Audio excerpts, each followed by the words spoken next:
Hello friends, welcome back to my channel. આજે આપણે બનાવીશું ખૂબ જ ટેસ્ટી એવી અને હેલ્થ માટે ફાયદાકારક એવી તાંજળિયાની ભાજી।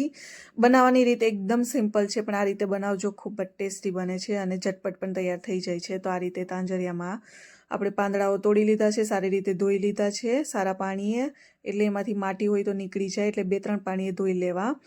બાકી આ બધી વસ્તુઓ આપણે વઘારવા માટે લીધી છે અને ખાસ કરીને લસણથી આપણે વઘાર કરીશું। લસણથી જે તાંજળિયાની ભાજીનો જે ટેસ્ટ છે એ ખૂબ જ સરસ આવે છે અને કુકરમાં બનાવીશું। તો અહીંયા આપણે કુકરમાં 1 ચમચા જેટલું તેલ ઉમેર્યું છે। તેલ ગરમ થાય એટલે આપણે રાઈ ઉમેરીશું। રાઈ સારી રીતે પાકી જાય એટલે સાથે આપણે જીરું ઉમેરી દઈશું અને લસણ અહીંયા મેં વધારે લીધું છે। લસણથી તાંજળિયાની ભાજીનો ટેસ્ટ ખૂબ જ સરસ આવે છે। એના નાના ટુકડાઓ કરી દીધા છે। લસણને બ્રાઉન રંગનું થાય ત્યાં સુધી આપણે રહેવા દેશું।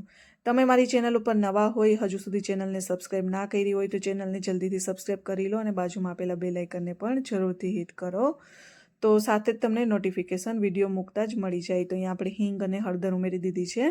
હવે આપણે અહીંયા ભાજી ઉમેરી દઈશું।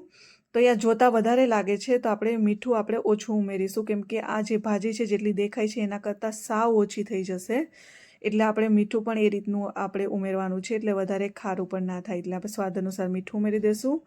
મીઠું ઉમેર્યા પછી ભાજીને સારી રીતે મિક્સ કરી દેવાની છે અને પછી આપણે એમાં લસણવાળી ચટણી ઉમેરીશું। વધારે મસાલાની જરૂર પણ નથી પડતી અને લસણ અને લસણવાળી ચટણી બે જ વસ્તુનો આપણે ઉપયોગ કરવાનો છે, એનાથી સરસ એવો ટેસ્ટ આવે છે ને એકદમ ભાજી અહીંયા તમે જોઈ શકો છો ક્વોન્ટિટી ઓછી દેખાશે અને હજુ સીટી થયા પછી ભાજી જ્યારે તૈયાર થઈ જશે ત્યારે એની ક્વોન્ટિટી સાવ ઓછી થઈ જશે।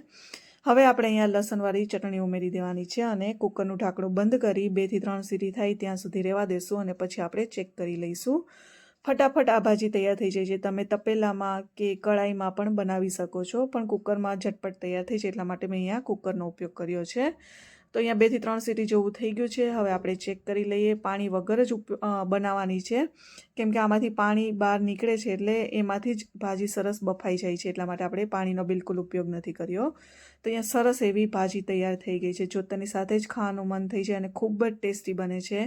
એકવાર આ રીતે જરૂરથી ટ્રાય કરજો અને તમે કઈ રીતે તાંજળિયાની ભાજીની રેસીપી બનાવો છો, ઘરે બનાવો છો, એની રેસીપી કમેન્ટમાં મને લખીને જરૂરથી શેર કરજો।